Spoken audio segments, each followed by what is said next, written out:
সম্পাদক রেজাউল করিম রনি, আপনার কাছে আমি ওইটা একটু ঘুরিয়েই জানতে চাই।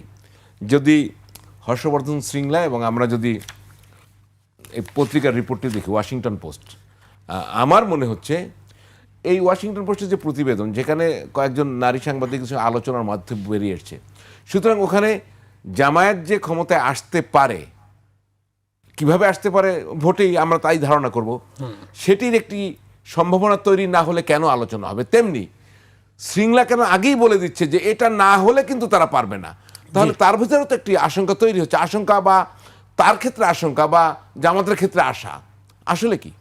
জি, ধন্যবাদ। যে যেখান থেকে আমাদের দেখছেন শুনছেন সবাইকে আমার সালাম এবং কৃতজ্ঞতা। দেখেন, এখানে কোনো পলিটিক্স দেখি না, আমি এখানে কোনো রাজনীতি দেখি না। পলিটিক্স আছে, এটাকে বলতে পারে ন্যারেটিভ পলিটিক্স, এক ধরনের বয়ানের রাজনীতি আছে। সো এখন এই দলগুলো যাদের ব্যাপারে কথা বলা হচ্ছে তারা তো রাজনীতি করছে না, অ্যাকচুয়ালি তারা যেটা করতেছে ন্যারেটিভ করতেছে। তো এবং সেই ন্যারেটিভের ক্ষেত্রে এখানে বাংলাদেশে দেখেন সবসময়ই যেহেতু একটা বিদেশি বড় শক্তির সাথে থাকলে তার নিজের মনোবল বাড়ে এবং অন্যদের ব্যাপারে মানে তার যে অনুসারী তাদেরকেও বোঝানো সক্ষম হয়, দেখো আমাকে কিন্তু অমুক অমুকরাও চায়, ফলে তোমরা আরও অ্যাগ্রেসিভ থাকো।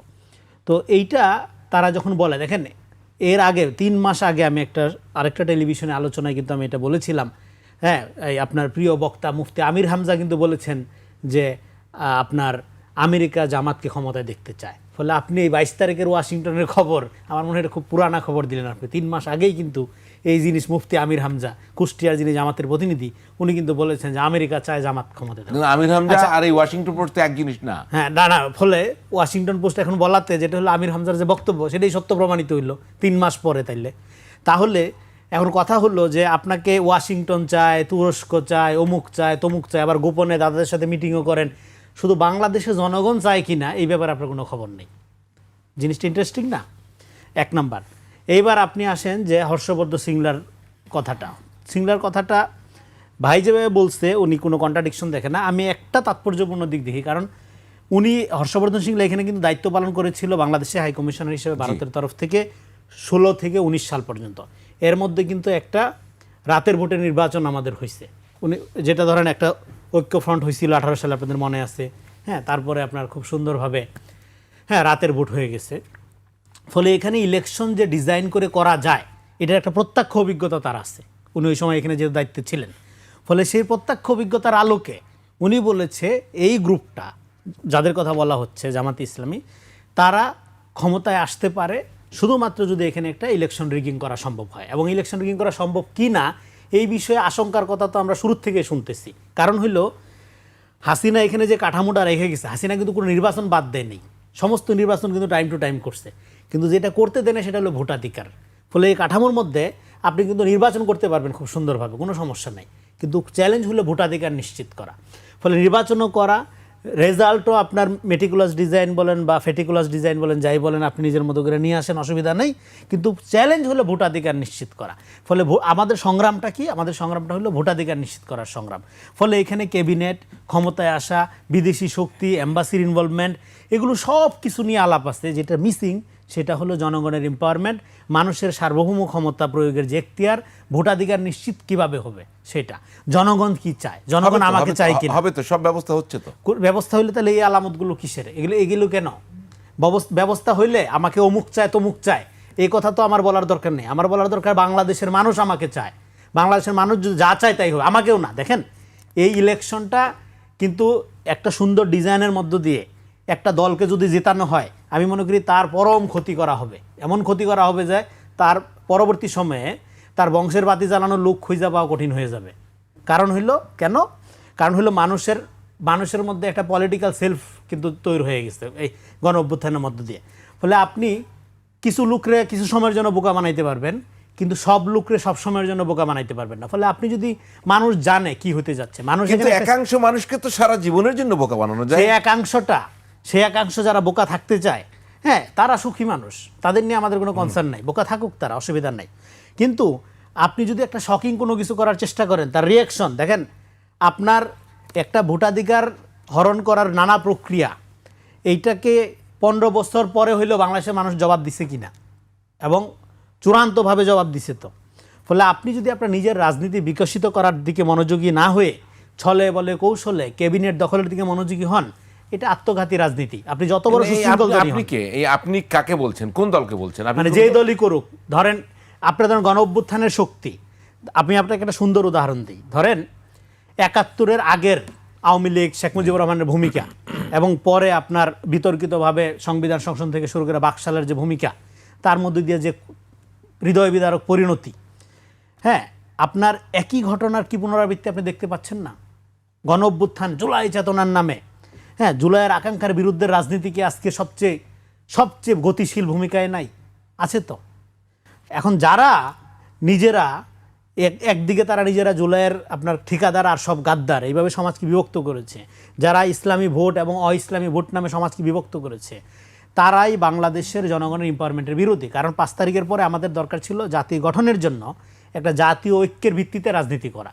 বিরোধিতা থাকবে, পার্থক্য থাকবে, কিন্তু বিষোদ্গার থাকবে না, প্রতিহিংসা থাকবে না। কিন্তু আপনি যখন মানে কমন পিপলের মধ্যে বা সবাই গণঅভ্যুত্থানের অংশীদারি শক্তির মধ্যে যখন আপনি ডিভিশন তৈরি করেন, হ্যাঁ, একইভাবে যে আওয়ামী লীগ যেভাবে করছিল মুক্তিযুদ্ধের পক্ষে বিপক্ষের মতো করে, আপনি যে কোনো মানে জনগোষ্ঠীর মধ্যে যখন এরকম একটা বিভক্তি তৈরি করেন, সেই বিভক্তিটা খুব দ্রুতই একটা ভায়োলেন্ট ফেনোমেনার দিকে, একটা সহিংস অবস্থার দিকে চলে যায়। ফলে আজকে আপনি এই যে আপনার অনুষ্ঠানের নাম ফ্যাক্ট চেক, আপনি সোশ্যাল মিডিয়াতে আপনি দেখেন, আপনার নিরপেক্ষ হওয়ার জন্য কী দেওয়া দরকার? এখন শুধু একটি দলের পক্ষে অবস্থান করাই যথেষ্ট, তাহলে আপনি নিরপেক্ষ। এর বাইরে আপনি তার কোনো সমালোচনা করেন, আপনার ১৪ গোষ্ঠী উদ্ধার করে যে আমি আমি আমি আমি একটু স্পেসিফিক জানতে চাই, একটি দল কেন বলছেন? হু ইজ দ্যাট দল? না, আপনি ধরেন এই যে ধরেন বাংলাদেশে আল আল এই যে বটর বাহিনী যেটা চালানো হয় তারা, এবং এই যে জামাত শিবিরের আপনার অনলাইনে যে সংঘবদ্ধ চরিত্র হননের আপনার প্রচেষ্টা, হ্যাঁ, এইটা বাংলাদেশকে অলরেডি একটা সাফোকেটিং অবস্থায় নিয়ে গেছে।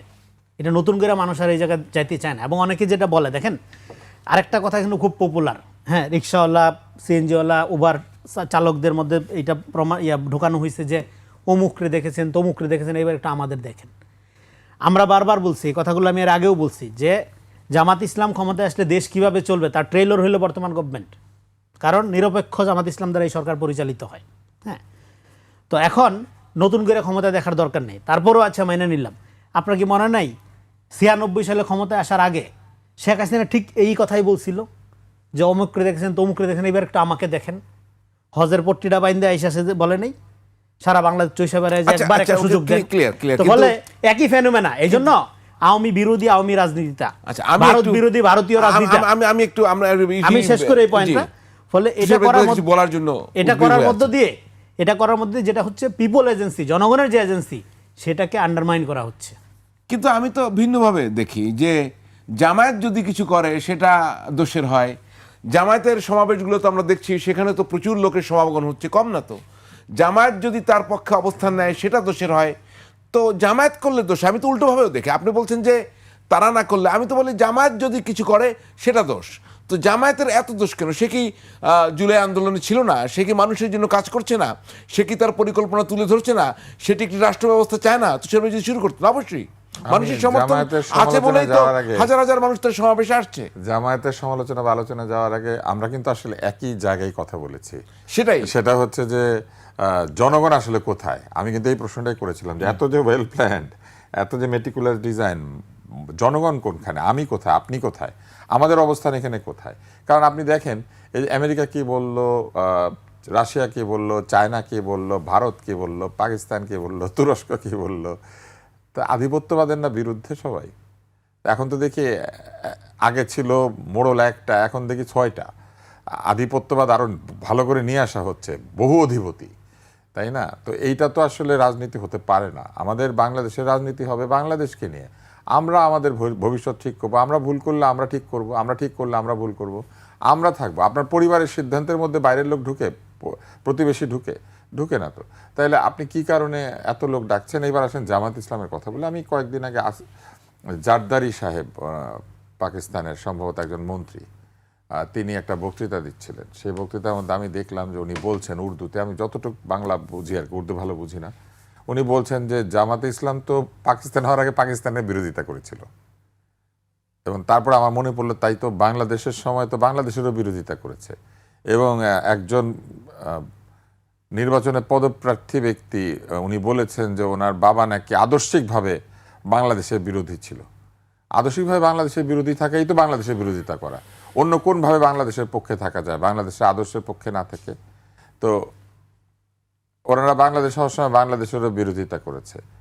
এখন আবার দেখা যাচ্ছে যে ওনারা এতই বাংলাদেশকে ভালোবেসে ফেলেছেন যে ওনারা এখন মাথায় পতাকা লাগিয়ে মিছিল করছেন। আবার তারা কিছুদিন আগে আমি দেখেছি তাদের একটা দলের সদস্য তারা আওয়ামী লীগের বিভিন্ন নৌকার মিছিলে নেচে নেচে নৌকা নৌকা করে গান গাইছে। আবার তারা ধমকায় লোকজনকে, বলে যে ওনারা ফ্যাসিস্টের দোসর ছিল, ফ্যাসিস্টের এনেবলার ছিল। তো নৌকা নৌকা বলে চিৎকার করে নেচে নেচে গান গাইলে সে ফ্যাসিস্টের এনেবলার থাকে না? বলে না, ওইটা গুপ্ত ছিলাম। তো ওনারা নিজেরা গুপ্ত থাকলে সেটা ঠিক আছে, আর অন্যরা প্রকাশ্যে থাকলেও সেটা ঠিক নাই। এই যে পরস্পর বিরোধী বক্তব্যের রাজনীতির কারণেই আসলে মানুষ জামাতের বিভিন্ন কাজের মধ্যে দোষ খুঁজে পায়। যেমন আমি আপনাকে একটা জিনিস বলি, এটা আমার খুবই প্রশ্ন জাগে, যে ওনারা সারা জীবন আমাদেরকে শুনিয়েছিলেন আল্লাহর আইন চান, সৎলোকের শাসন চান। এখন আমরা লক্ষ্য করলাম যে ওনারা জুলাই সনদের পক্ষে চলে গিয়েছেন। তো যান, কিন্তু তাইলে আপনাদের সেই যে শরিয়া আইনের কি হবে, এটা এখনো পর্যন্ত ভোটের আগে আমাদেরকে বলে নাই।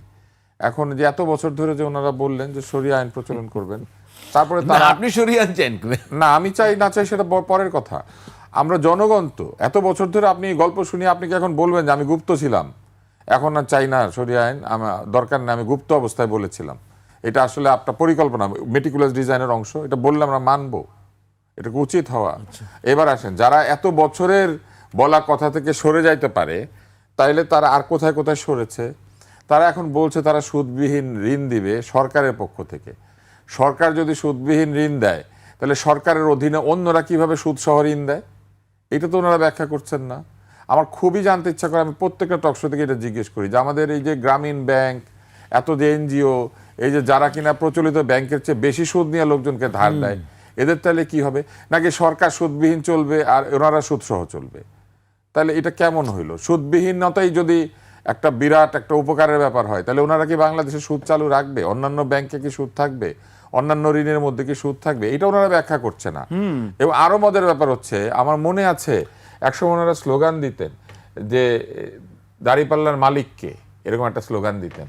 এখন দিদি সেটি উঠে আলোচনা, কিন্তু আপনারা সবসময় যেটা দেখি আমরা, না, সেই স্লোগান তো নাই। এবার আপনি লক্ষ্য সমস্যাটা করেছেন হচ্ছে নিশ্চয়ই। হয়তো আমার, যে জামায়াত কি বললো সেটার ব্যাখ্যা চান, কিন্তু এই যে ফ্যামিলি কার্ড ২,৫০০ টাকা, তো এটা তো কি দেবেন? এটা কিভাবে? এটা তো অলরেডি আছে, তো এটা কি বিএনপির? হ্যাঁ, এটা কি ফ্যামিলি কার্ড? কি ফ্যামিলি কার্ড অলরেডি আছে, অতএব আমরা তো জানি জিনিসটা কি। একই same না না, case তো। আমরা জানি জিনিসটা কি, কিন্তু আমরা তো সুদবিহীন বাংলাদেশ দেখি না। এখন যদি ওনারা বলেন যে আমরা এটা দিব না, আমরা তো জানি যে সুদের ঋণ দিলে পরে দেশ দারিদ্র মুক্ত হবে। আমরা জানি পৃথিবী 3-0 হয়ে যাবে সুদের ঋণ দিলে পরে। সুদের ঋণ দিলে তো পৃথিবী দারিদ্র মুক্ত আমি হবে না। বলছি যে তাহলে এই ফ্যামিলি কার্ড, তো পৃথিবী দারিদ্র মুক্ত বলার দরকারটা না, না, কি? পৃথিবী দারিদ্র মুক্ত হওয়ার যে প্রক্রিয়া, সেই প্রক্রিয়া থেকে আমাদের রাষ্ট্র সরে যাবে। কিভাবে সরবে এটা আমাদের জানতে হবে না? পৃথিবী যদি দারিদ্র মুক্ত হয়, দারিদ্র যদি জাদু ঘরে যায়, এই সেটা তো ইউনূস সাহেবের কথা। জি, তো সেটাকে আমি আপনাকে আবার বলি, এবার একটা মজার জিনিস আমি পরিষ্কার শুনেছি, এই সরকারের প্রশাসনের বিভিন্ন লোক বলেছে এই সরকারের উদ্দেশ্য হচ্ছে ৩-০ আদর্শকে সামনের দিকে এগিয়ে নিয়ে যাওয়া। আচ্ছা, তা আমরা তো সেই ৩-০ কোনো শূন্য দেখি নাই, কিন্তু ৩-০ যদি যেতে হয় তাহলে তো ঋণ একটা অধিকার, এটা স্বীকার করতে হবে। জি, জুলাই সনদে ঋণ যে একটা অধিকার, এটা বলা আছে। আর ঋণ যদি একটা অধিকার হয়েই থাকে, তাহলে সেই অধিকারের বিপক্ষে গিয়ে সুদবিহীন ঋণ দিতে জামাত কেন চাইতেছে?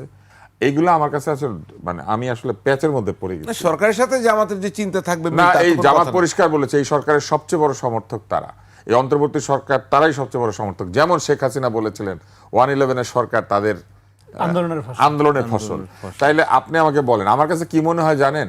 আমার কাছে মনে হয় Jamaat is the reflection of Awami League. এটা রিফ্লেক্ট আমি আপনার আওয়ামী লীগের একটা প্রতিবিম্ব, উল্টা প্রতিবিম্ব। আমি আপনার ফ্যামিলি কার্ডে যাওয়ার আগে আপনি যেটা বলতেছিলেন যে সবাই দিলে সমস্যা, জামাতের এখানে করলে সমস্যা, অন্যরা করলে সমস্যা না, না উল্টাটা।